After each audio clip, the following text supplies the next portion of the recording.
12वां अध्याय श्रावण महात्म्य। ईश्वर ने सनत कुमार से कहा, हे विद्त्रिजा, अब श्रावण महीने के शुक्ल पक्ष की तृतीया तिथि के शुभ स्वर्ण गौरी व्रत को कहूँगा।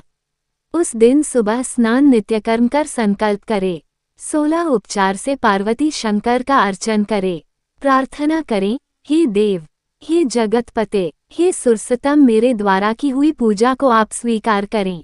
महादेवी भवानी के व्रत पूर्ति के 16 वायन दंपतियों को दे।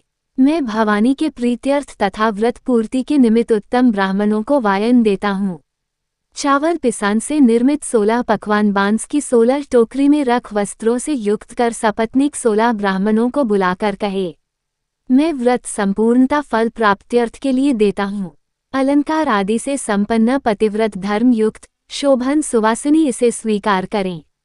यूं अर्चन की समाप्ति पर कथा श्रवण कर व्यास का अर्चन करे। सनत कुमार ने शिव से कहा, हे प्रभो, किसने इस व्रत को किया?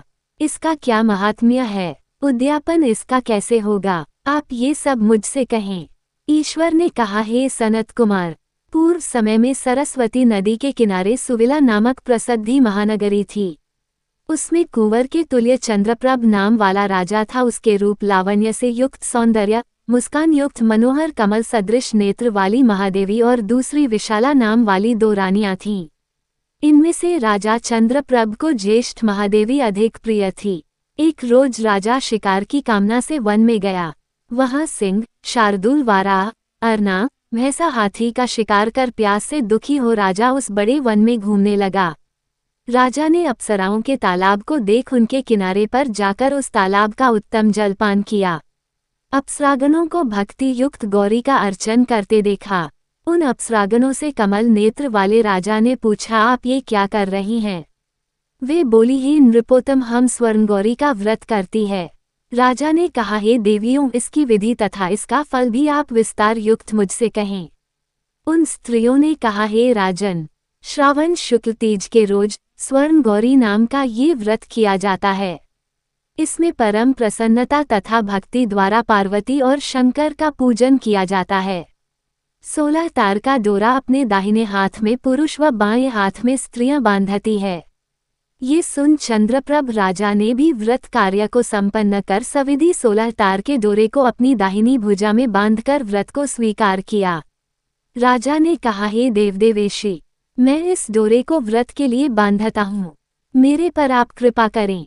इस तरह देवी का व्रत कर राजा अपने घर आ गया। भुजा में डोरे को देख अति क्रोधित हो बड़ी रानी ने पूजा और उस डोरे को भुजा से तोड़ बाहर पेड़ पर फेंक दिया। राजा ने रानी से कहा, हे प्रिय, ऐसा न कर। यूं मना करने पर भी रानी नहीं मानी। वह सूखा पेड़ उस डोरे के स्पर्श से हरे पत्तों से संपन्न हो गया। इस बात को छोटी रानी ने देख आश्चर्ययुक्त हो उस पेड़ से टूटे डोरे को अपनी बाईं भुजा में बांधा। उस रोज से उस महीने के महात्म्य मात्र से वह छोटी रानी राजा को सर्वाधिक प्रिय हो गई। इधर ज्येष्ठ रानी व्रत का अपमान करने मात्र से राजा द्वारा परित्यक्त तथा दुखी हो वन में चली गई। वहां महादेवी का चित्त से ध्यान कर पवित्र मुनियों के स्थान में कहीं कहीं निवास किया। पर श्रेष्ठ मुनियों ने उसे देखकर कहा, अरे पिशाचिन, चली जा।